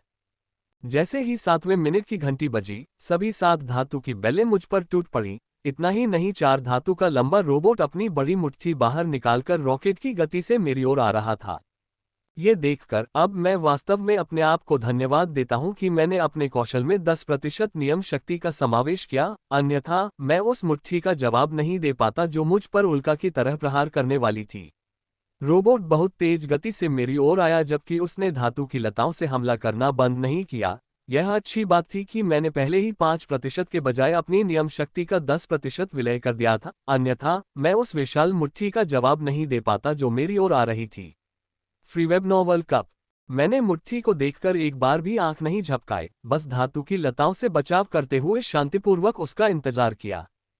खटखट खटखट, मुट्ठी मेरे करीब आ गई और मैंने तुरंत अपनी तलवार की शक्ति बढ़ा दी ताकि धातु की लताएं दूर फेंक दी जा सके, ताकि मैं मुट्ठी से टकरा सकूं। बाम! अंततः मुट्ठी और मेरी तलवार एक दूसरे से आमने सामने टकराईं। यह एक बड़ी टक्कर थी जिससे शॉकवेव उत्पन्न हुई, लेकिन इसके बावजूद न तो रोबोट और न ही मैंने एक कदम पीछे लिया। Clank clank clank. बिना कुछ सोचे उसने मुझ पर फिर से धातु की बेलों से हमला किया और लात घूंसों से भी वार करना शुरू कर दिया। यदि सामान्य कैप्टन स्टेज इवॉल्वर को इस तरह के तीव्र हमले का सामना करना पड़े तो वह 10 सेकंड के भीतर खूनी हो जाएगा और उसकी सभी हड्डियां टूट जाएंगी। Fire strike. फायर स्ट्राइक अवसर देखकर मैंने तुरंत 2 फायरबोल्ट दागे, जिनमें मेरी नियम शक्ति का 35% शामिल था। आक्रमण करना महत्वपूर्ण है, इससे न केवल अधिक कॉम्बैट्स को अंक प्राप्त करने में मदद मिलती है, बल्कि यह रोबोट को धीमा भी करता है। इसकी धीमी गति मेरे आक्रमण की शक्ति पर निर्भर करती है। मुझे यकीन है कि अगर मैंने अपनी पूरी शक्ति से हमला किया होता, तो ये रुक जाता और एक मूर्ति की तरह स्थिर रहता। यह मिनट खत्म होने तक वैसे ही खड़ा रहता। मुझे यकीन है कि मेरी पूरी शक्ति का उपयोग करने के साथ मेरे पास ये क्षमता है कि मैं मूर्ति को 15 मिनट तक अपने स्थान पर रोके रखूं, और यह सिर्फ मेरा अनुमान है क्योंकि मैंने अभी तक इसके खिलाफ किसी पर भी अपनी पूरी शक्ति का इस्तेमाल नहीं किया है। 8वां मिनट शुरू हुआ और मैंने अपनी नियम शक्ति का 15% अपने सुदृढ़ीकरण कौशल में मिला दिया, जबकि 40% अपने हमलों में इस्तेमाल किया। इस रोबोट से लड़ना एक ऐसे प्रतिद्वंद्वी से लड़ने जैसा है जिसके पास 10 भुजाएं हैं। ये सचमुच 10 भुजा वाले राक्षस से लड़ रहा है, क्योंकि यह रोबोट न केवल मुझ पर 7 धातु भुजाओं से हमला कर रहा है, बल्कि यह मुझ पर अपनी बड़ी भुजाओं और मुट्ठियों से भी हमला कर रहा है। 8वां मिनट बीत चुका था और 9वां आ गया था, लेकिन मुझे ज्यादा दबाव महसूस नहीं हुआ क्योंकि रोबोट वर्तमान में कैप्टन स्टेज इवॉल्वर की शक्ति प्रदर्शित कर रहा था और मुझे कैप्टन स्टेज से लड़ने का काफी अनुभव है। पिछले 3 महीनों में मैं कई बार जंगल में गया। कैप्टन स्टेज के राक्षस मेरे लिए मुर्गे जैसे हैं। 10वां मिनट आया और रोबोट की शक्ति फिर से बढ़ गई थी और इसके साथ मुकाबला करने के लिए मुझे भी अपनी शक्ति फिर से बढ़ानी पड़ी। लड़ाई शुरू हुए 10 मिनट हो चुके हैं और मैं पहले से ही चैम्बर में रह गया हूं। 99% से अधिक नए खिलाड़ी ऐसा करने में विफल रहे, लेकिन मुझे लंबे समय से उम्मीद थी कि मैं इतना समय तक टिकूंगा। मेरे पास द्वितीय स्तर के शिखर की शक्ति होने के कारण, जिसकी समझ मध्य स्तर के आधे रास्ते तक पहुंच गई है, मेरी शक्ति वर्तमान स्तर तक पहुंच गई है। जब से मैंने नियम शक्ति को समझा है, मैंने कभी भी इसका पूर्ण उपयोग नहीं किया है। मैं एंडी के खिलाफ एक बार इसका पूर्ण प्रयोग करने के बहुत करीब पहुंच गया था, लेकिन आखिरी क्षण में उसे मारने के डर से मैंने 30% शक्ति वापस ले ली। ये सही निर्णय था, अन्यथा मैं एंडी को वाष्पीकृत कर देता, भले ही वह शीर्ष द्वितीय स्तर के नियम को समझता था, क्योंकि हमारी समझ में बहुत अंतर था। वह काफी शक्तिशाली था और आसानी से किसी को भी कुचल सकता था, लेकिन उसकी हर चाल के सामने वह वाष्पीकृत हो जाता था। समय बीतता गया और अंततः 13वां मिनट आ गया। 13वें मिनट पर रूबी और सेठ दोनों संभवतः अपनी सीमा तक पहुंच चुके थे, लेकिन मुझमें अभी भी बहुत लड़ने की शक्ति बची हुई थी। 21वां मिनट अंततः शुरू हो गया था, लेकिन इस बार यह मेरे लिए थोड़ा अलग है क्योंकि यह केवल दूसरी बार है जब मैं सनफायर नियम की 70% से अधिक शक्ति का उपयोग करूंगा। खैर, रोबोट अब पीक मेजर स्टेज इवॉल्वर की शक्ति प्रदर्शित कर रहा है और मैं इसे सिर्फ सार्जेंट स्टेज इवॉल्वर की शक्ति से लड़ रहा हूं। बेशक इसमें नियम शक्ति है जो ये सब संभव बनाती है, अन्यथा सार्जेंट चरण के सुपर अभिजात वर्ग भी सामान्य मेजर चरण के इवॉल्वर को नहीं हरा सकते क्योंकि उनके बीच का अंतर बहुत अधिक है। रूबी और सेठ ने तीसरे स्तर के नियम को समझ लिया होगा, या उनके पास दूसरे स्तर के नियम कम समझ के साथ होंगे जो केवल 13वें मिनट तक टिके रहेंगे जब उन्होंने पहली बार अपने कॉम्बैट स्कोर को मापा था। अगर उन्हें रूल की अच्छी समझ होती तो वे इससे ज्यादा टिक पाते। यहां तक कि एंडी, जिसे मैंने सिंगल स्ट्राइक में हराया था, वह अपने शीर्ष सेकंड लेवल रूल की ताकत से 21वें मिनट तक टिक पाया। ये ग्रिम युद्ध क्षेत्र तेजी से आगे बढ़ने के लिए एक अद्भुत जगह है क्योंकि कल मुझे रूबी और सेठ दोनों से खतरा महसूस हुआ था। जब से मैंने हत्या के नियम को समझा है, मेरी वृत्ति और इंद्रियां उन्नत हुई हैं। एक नज़र से ही मैं दूसरे लोगों से खतरे को भांप लेता हूं। रूबी और सेठ दोनों बहुत मजबूत हैं, उनका मुकाबला स्कोर निश्चित रूप से 5000 या उससे अधिक है, जिससे मुझे ऐसा खतरा महसूस होता है। 14 मिनट के बाद मैंने अपनी आक्रामक शक्ति को बढ़ाना बंद कर दिया और आक्रमण के लिए अपनी नियम शक्ति का केवल 70% ही प्रयोग करना जारी रखा, क्योंकि मुझे लगा कि कप्तान चरण में रोबोट के खिलाफ ये पर्याप्त था।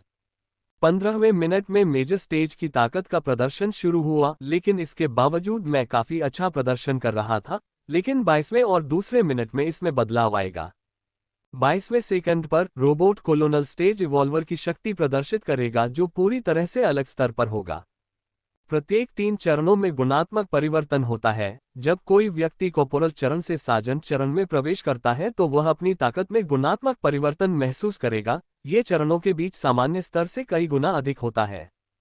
कैप्टन चरण और कर्नल चरण में भी यही हुआ। मुझे इस गुणात्मक परिवर्तन का ज्यादा प्रभाव महसूस नहीं हुआ क्योंकि मेरे पास नियम शक्ति है, लेकिन अगर मेरे पास यह नहीं होती तो साजन चरण तक पहुंचने के बाद मैं निश्चित रूप से उत्साहित महसूस करता।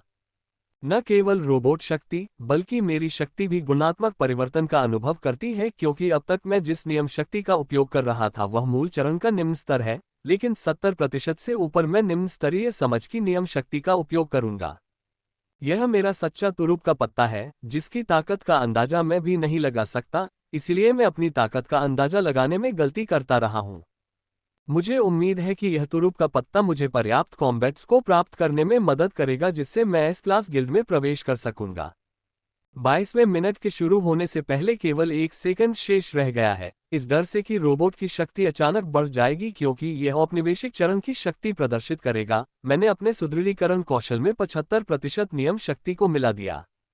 22वें मिनट में रोबोट की मुट्ठी और मेटेलिक वाइन्स एक ही समय पर मेरी ओर आए। मैंने पहले मुट्ठी से निपटने का फैसला किया, जो कि मेटेलिक वाइन्स से अधिक तेज और विनाशकारी था। धमाका धमाका। जैसे ही मेरी तलवार और मुट्ठी टकराए, मैंने एक जोरदार धमाका सुना और अगले ही पल रोबोट बहुत तेज गति से वापस उड़ गया और अंततः वह दीवार से टकराकर जोरदार धमाके के साथ गिरा। यह अप्रत्याशित था। मुझे पता था कि मेरा यह वार शक्तिशाली होगा, लेकिन इतना शक्तिशाली होने की उम्मीद नहीं थी। रोबोट को खड़े होने और हमला करने में थोड़ा समय लगा, लेकिन यह आया। अगर मैंने 21वें मिनट से पहले ये हमला किया होता तो ये रोबोट मिनट खत्म होने तक अपनी जगह पर खड़ा रहता, लेकिन अब यह अलग है। रोबोट में अब कर्नल चरण की शक्ति है जो अन्य चरणों से अलग है। फ्रे ए वेब नॉवल कॉम। कर्नल चरण, जनरल चरण और मार्शल चरण 12 मूल चरणों में से अंतिम 3 चरण हैं और वे अन्य 9 चरणों की तुलना में विशेष रूप से शक्तिशाली हैं। अब तक इसके चरणों को मोटे तौर पर 7 मिनट में विभाजित किया गया था, लेकिन 22वें मिनट से कर्नल चरण लगभग 14 मिनट का होगा। ये रोबोट की लड़ाई पद्धति का सामान्य समीकरण है, लेकिन यह हमेशा सही नहीं होता क्योंकि कभी कभी कुछ अपवाद भी हो जाते हैं। जैसे कि अब 22वें और मिनट पर रोबोट औसत कर्नल चरण की शक्ति दिखा रहा है, लेकिन अगले ही पल ये सीधे एलीट कॉलोनियल चरण की शक्ति दिखा सकता है, जिसे ये 33वें सेकंड में दिखाता है। जब कोई कॉम्बैट्स को माप परीक्षण ले रहा हो तो कुछ भी परिभाषित नहीं होता है, खासकर 21वें सेकंड में। 22वां मिनट जल्दी ही बीत गया क्योंकि जब भी मैंने हमला किया रोबोट दीवार से टकराता रहा। 23वें मिनट में भी परिणाम 23वें मिनट से ज्यादा अलग नहीं था क्योंकि रोबोट दीवार से टकराता रहा। जब तक वह नीचे था मैंने उस पर हमला जारी रखा और उसे वापस लड़ने का एक भी मौका नहीं दिया। शुरू में मैंने सोचा था कि 20 मिनट के बाद मुझे अपनी गति कौशल और कुछ अन्य कौशल का उपयोग करना होगा, लेकिन अब ऐसा लग रहा है कि मुझे अपना सर्वश्रेष्ठ देने में काफी समय लगेगा। Bang bang bang. 24वें मिनट शुरू हो चुके थे और इन मिनटों में रोबोट ने मेरे हमलों का कुछ प्रतिरोध दिखाना शुरू कर दिया था, लेकिन फिर भी मेरा पलड़ा भारी था क्योंकि मैं उससे लड़ाई कक्ष की दीवार से टकराता रहा। ये 7 धातु की बेलें हैं और मानव शरीर मेरी सुरक्षा को थोड़ा भी भेदने में सक्षम नहीं है। 25वें मिनट में भी यही स्थिति थी, लेकिन 26वें मिनट में इसमें थोड़ा अंतर था क्योंकि 26वें मिनट में रोबोट मेरे हर हमले के साथ दीवार से टकराने से बाल बाल बच रहा था। 27वें मिनट पर उसने मुझ पर जवाबी हमला करना शुरू कर दिया, लेकिन उसका जवाबी हमला इतना धीमा था कि मैं बिना किसी प्रयास के आसानी से उससे बचने में सफल रहा।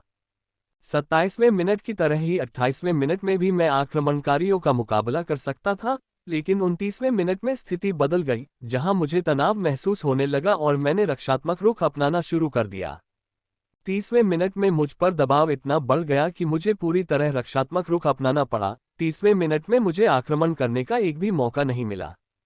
Bang bang bang. 31वें सेकंड पर मैंने अपनी 80% नियम शक्ति को अपने सुदृढ़ीकरण कौशल में मिला दिया और रोबोट वृक्ष मानव के टकराने की पूरी प्रक्रिया अपने आप दोहराने लगी। 34वें मिनट तक रोबोट बड़ी मुश्किल से खुद को दीवार से टकराने से बचा पा रहा था। मैं ये देखकर काफी खुश था कि अब रोबोट पीक कॉलोनियल स्तर की शक्ति के साथ मुझसे लड़ रहा है, लेकिन अब फन टाइम का समय समाप्त हो चुका है और 35वें मिनट में रोबोट अपनी शक्ति को सामान्य स्तर तक बढ़ा लेगा। सामान्य चरण 12 मूल चरणों में से दूसरा अंतिम चरण है और उसके बाद मार्शल चरण आता है, जो सत्ता के पुनर्तः नए चरण में प्रवेश करने से पहले का अंतिम चरण है। कोई जोखिम न लेते हुए मैंने अपनी 85% नियम शक्ति को अपने कौशल में मिला दिया क्योंकि 35वें मिनट के शुरू होने में केवल 1 सेकंड का समय था। 35वें मिनट की शुरुआत हुई और मैंने पाया कि रोबोट की गति अचानक बहुत बढ़ गई है और उसकी मुट्ठी जो कि बहुत दूर है मेरे बहुत करीब आ गई है, जिससे मुझे ठीक से बचाव करने का समय ही नहीं मिला। मैं केवल अपनी तलवार को सीधा खड़ा कर सकता था ताकि रोबोट की मुट्ठी से बचाव कर सकूं जो कि मेरे बहुत करीब है।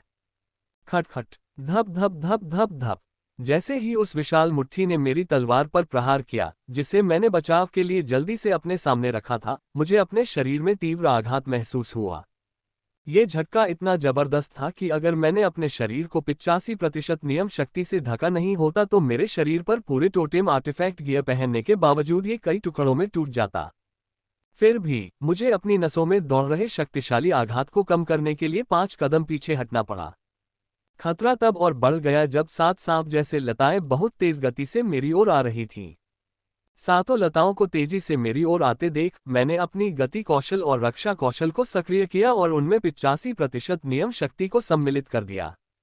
हालांकि इन कौशलों को सक्रिय करने से मुझे उन लताओं के खिलाफ ज्यादा मदद नहीं मिलेगी जो मुझसे आ रही हैं, क्योंकि वे कौशल पूरी तरह से सक्रिय होने से पहले ही मुझ तक पहुंच जाएंगी, लेकिन वे भविष्य के हमलों के खिलाफ एक बड़ी मदद होगी, जैसे कि मुट्ठी जो लताओं के ठीक पीछे आ रही है। उन लताओं को अपने सामने देखकर मेरा दिल तेजी से धड़कने लगा। जिन 2 कौशलों को मैं सक्रिय कर रहा हूं, वे इन 7 लताओं के विरुद्ध काम नहीं आएंगे क्योंकि वे बहुत देर से सक्रिय होंगे।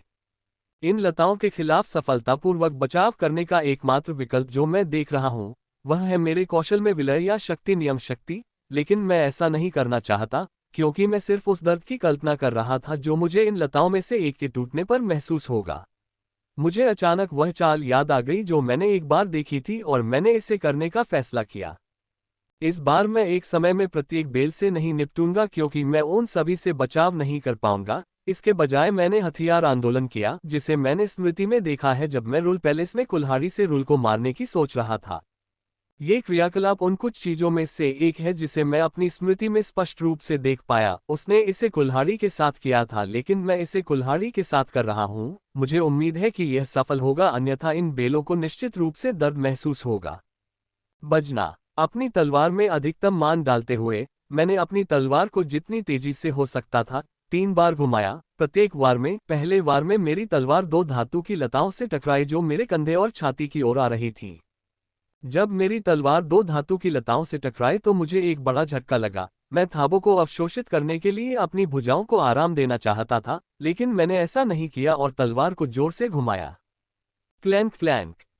इस बार मेरी तलवार भी 2 लताओं से टकराए और इस बार मुझे अपनी बाह में जो झटका महसूस हुआ वह पिछली बार से भी अधिक शक्तिशाली है, क्योंकि पिछली बार का झटका अभी भी मेरी बाह में है। दोनों झटकों का संयोजन मेरी बाह को थोड़ा धीमा करने के लिए पर्याप्त है। सामान्यतः यदि मेरी बाह थोड़ी धीमी हो तो कोई समस्या नहीं होती, क्योंकि मैं जो गति कर रहा हूं उसमें कुछ सेकंड का समय लग रहा है। पूरा सेकंड भी नहीं, कभी कभी माइक्रोसेकंड की देरी भी ज्यादा मायने नहीं रखती थी, लेकिन अब ये बहुत मायने रखती है। इसलिए मैंने बलपूर्वक अपने दांत पीसते हुए अपनी तलवार 3 धातु की लताओं पर घुमाई जो मेरी ओर उसी तरह आ रही थी जैसा मैंने अपनी स्मृति में देखा था। Clank clank. मेरी तलवार उन 2 लताओं से टकराए और मेरी भुजा को लगे झटके के कारण अनायास ही उसकी गति कुछ धीमी हो गई, जिसे देखकर मेरा हृदय रुक गया। अगर मैंने कुछ नहीं किया तो ये बेल मेरी गर्दन पर हमला करेगी और इस प्रहार की शक्ति इतनी घातक होगी कि मैं मर जाऊंगा। रोबोट गंभीर रूप से घायल करने से पहले ही रुक जाएगा, लेकिन इसे रोकने का मतलब केवल लड़ाई खत्म हो जाना है। मैं ऐसा नहीं चाहता क्योंकि मैं अभी अपनी सीमा तक नहीं पहुंचा हूं। मुझ पर हमला करने वाली उस बेल को रोकने का एकमात्र तरीका मेरे 3 कौशलों में अधिक नियम शक्ति को मिलाना है। इससे मुझे जो बढ़ावा मिलेगा वह उस हमले से निपटने के लिए पर्याप्त से अधिक होगा, लेकिन मैं वास्तव में विकल्प के साथ नहीं जाना चाहता था। खटखट। कोई विकल्प न देखकर मैं अपने कौशल में और अधिक नियमों को शामिल करने वाला था ताकि मैं उस बेल के हमले से बचाव कर सकूं। तभी मैंने देखा कि मेरी तलवार की गति अचानक बढ़ गई थी और मैं उस हमले से प्रभावी ढंग से निपटने में सक्षम था। पहले तो मुझे समझ में नहीं आया कि क्या हुआ, लेकिन जब मेरी नज़र मेरे शरीर पर पीले और नीले रंग की धुंधली परत पर पड़ी तो मुझे इसका कारण समझ में आ गया। मैं इससे सफलतापूर्वक बचाव करने में सक्षम था क्योंकि मेरी कुशलता मेरी अपेक्षा से थोड़ा पहले ही सक्रिय हो गई थी। मैं खुशी से चिल्लाना चाहता था, लेकिन मेरे पास समय नहीं था क्योंकि रोबोट की मुट्ठी मेरे सामने थी और उसके ठीक पीछे धातु की बेलें थीं जिनसे मैंने बचाव किया। Clank clank clank. झुककर मैंने उसकी मुट्ठी से बचते हुए उसके धड़ पर अपनी तलवार घुमा दी, इससे पहले कि अगली मुट्ठी और बैलें आती। खट खट खट खट। जैसे जैसे समय बीतता गया, मेरी तलवार रोबोट से टकराती रही। मैंने ज्यादातर उसके हमलों को चकमा देने की कोशिश की, लेकिन कुछ हमले जिन्हें चकमा नहीं दिया जा सकता था, उनका सामना मेरी तलवार से होता था। मैं इसके शरीर पर जितने अधिक हमले करूंगा, मुझे उतने अधिक अंक मिलेंगे। लड़ाई जितनी जल्दी खत्म हो जाए उतना अच्छा है, खासकर ग्रिम युद्ध क्षेत्र जैसी जगह पर जहां हर जगह खतरा छिपा हुआ है। 35वें मिनट का आधा हिस्सा 1 मिनट बीत चुका था, जबकि बाकी आधा हिस्सा तीव्र लड़ाई में तेजी से निष्क्रिय होता है। क्योंकि मैं एक रोबोट से लड़ रहा था, मैंने रोबोट की शक्ति के बारे में सोचना शुरू कर दिया। जल्द ही 35वां मिनट समाप्त हो गया और 36वां शुरू हो गया, लेकिन रोबोट के साथ मेरी लड़ाई में कोई बदलाव नहीं आया, क्योंकि 36वें मिनट के शुरू होने से पहले मैंने सनफायर की 90% शक्ति को अपने 3 कौशलों में मिला दिया था। मुझे उम्मीद थी कि 36वें मिनट में मैं बढ़त हासिल कर लूंगा, क्योंकि मैंने अपनी शक्ति 5% बढ़ा दी थी, लेकिन मेरे आश्चर्य की बात यह रही कि परिणाम वही रहा। जैसे ही 36वां मिनट बीता और 37वां मिनट शुरू हुआ, मैंने अपनी 95% रूल शक्ति को अपने कौशल में मिला दिया, लेकिन कोई फायदा नहीं हुआ, क्योंकि इन मिनटों में भी मुझे ऊपरी हाथ नहीं मिला। 37वां मिनट बीत चुका था और 38वां मिनट शुरू हो चुका था, और मेरे सबसे महत्वपूर्ण मिनटों में मैं अपनी सारी नियम शक्ति का उपयोग कर रहा हूं, जो कि 100% है।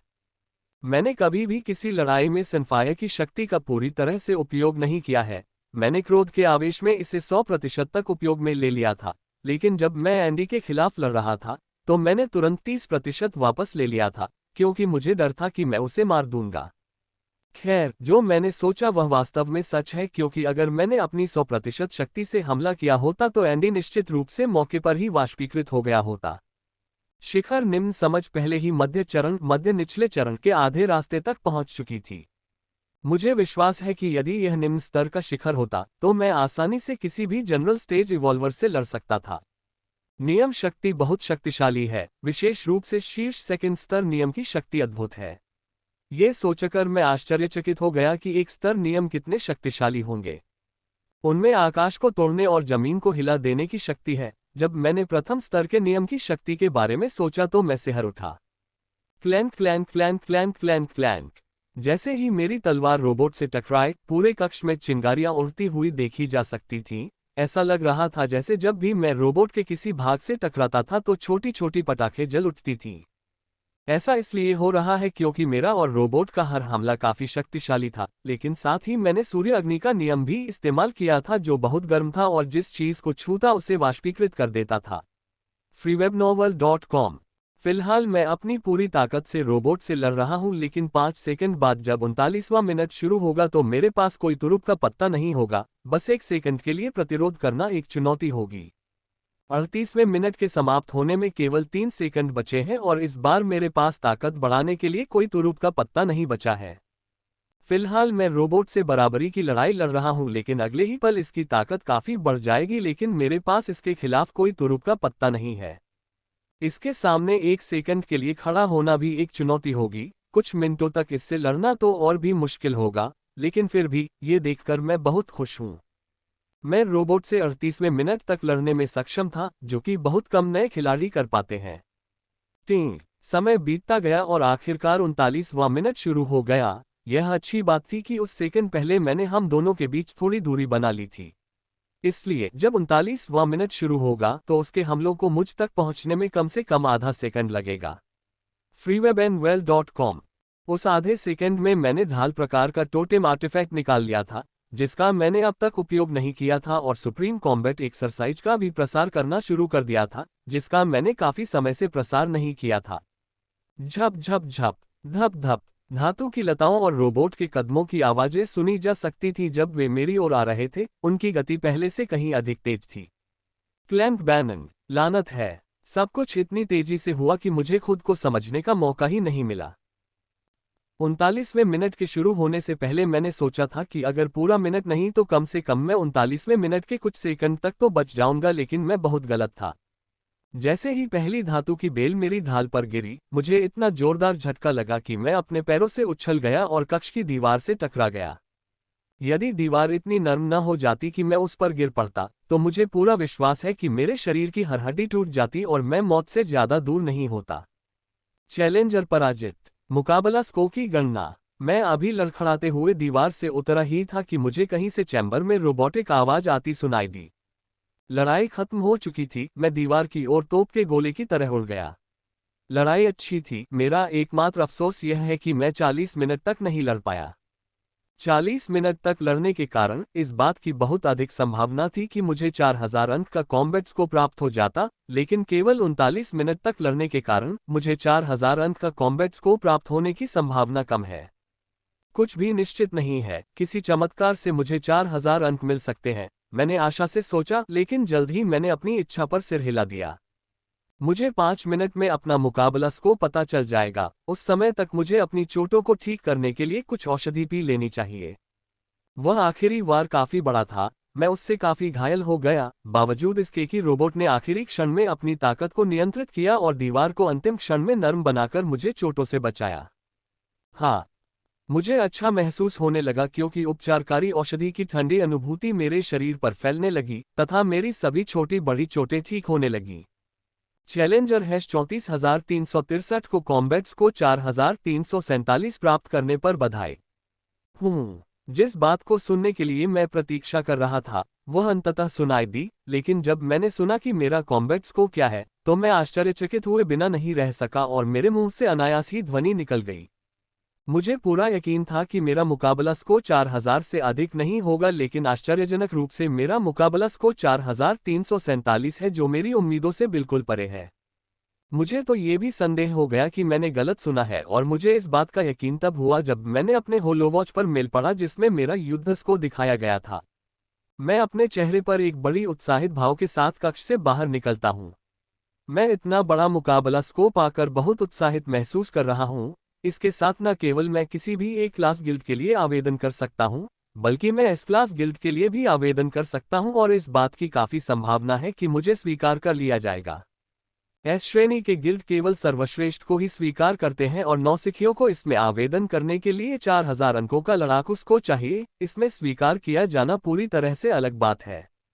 इसके बावजूद मुझे लगता है कि मेरे पास एस क्लास गिल्ड में शामिल होने का बहुत अच्छा मौका है और इसका कारण मेरे पास मौजूद नियम शक्ति है। जो लोग पहली बार ग्रिम युद्ध के मैदान में आते हैं वे कैप्टन स्टेज या उससे ऊपर के होते हैं और उनके पास नियम शक्ति नहीं होती, लेकिन उनकी तुलना में मैं अलग हूँ। मैं अभी सार्जेंट स्तर पर हूँ और मेरे पास उच्च स्तरीय नियम शक्ति भी है, जो मुझे ग्रिम युद्ध क्षेत्र में आने वाले सामान्य नौसिखियों से कहीं ऊपर रखती है।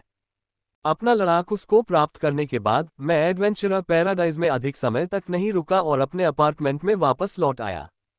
मुझे अपना कॉम्बैट स्कोर मिल गया है, अब गिल्डों को आवेदन भेजने का समय है और मैं केवल सर्वश्रेष्ठ गिल्डों को ही आवेदन भेजने जा रहा हूं, जो कि एस श्रेणी के गिल्ड हैं।